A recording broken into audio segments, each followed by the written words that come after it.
რვამაისის საღამოს ჩქაროსნული შეჯიბრის ჯიმხანა თბილისის გამარჯვებულთა დაჯილდოება გაიმართა. 3 საპრიზო კატეგორიაში გამარჯვებულ მონაწილეებს დიპლომებთან და მედლებთან ერთად გენერალური სპონსორისგან რომპეტროლი ფულადი პრემია და საწვავიც გადაეცათ. ცერემონიაზე წლევანდელ გამარჯვებულებთან ერთად გასული წლის რომპეტროლის რალის სეზონის გამარჯვებულებით დააჯილდოვეს. ძალიან კარგი იყო, თან არ ვიცოდი რომ მომიწევდა შერკინება ძალიან კარგ მძღოლებთან. მაგრამ ამაყივა რომ ყველაზე მაგარ მანქანას საქართველოში, ყველაზე მაგარი ქალი მძღოლი ქონდა, ნუ ერთი მეასედი წავაგე. ამაყივა დღეს. აი.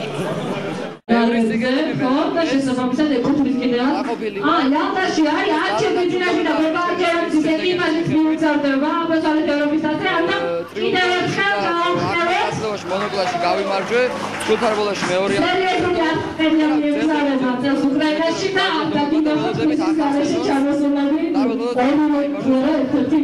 საკმაოდ საინტერესო სეზონი იყო 2000 წლის განმავლობაში, იყო ჩავარდნები, იყო ბევრი ავარია, იყო ბევრი ეგრეთ წოდებული სხდოდი, მაგრამ მაინც დასრულდა მშვიდობიან რაღაც ავარია და დღეს გადმოგვიცემა პრიზების შესაბამისად მთელი წლის გამოავლენენ.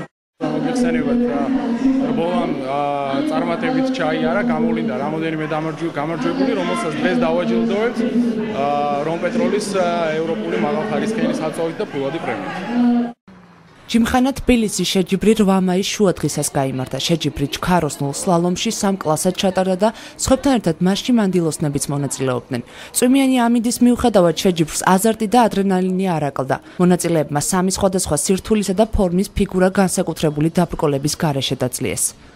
როგორც მონაწილეობით ძალიან ხშირად თვითონ პროფესიონალებში გამოვდივარ და რავი მოწონებითაც ძალიან მომწონს.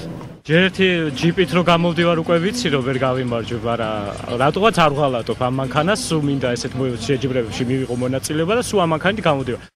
დაჯილდოების ცერემონია ლესელიძეზე ახლად გახსნილ სპორტულ კაფე VRC-ში გაიმართა, რომელიც ოფიციალურად სწორედ დაჯილდოების დღეს გაიხსნა. ცერემონიის შემდეგ მიწვეული სტუმრებისა და გამარჯვებულთათვის after party-ც მოეწყო.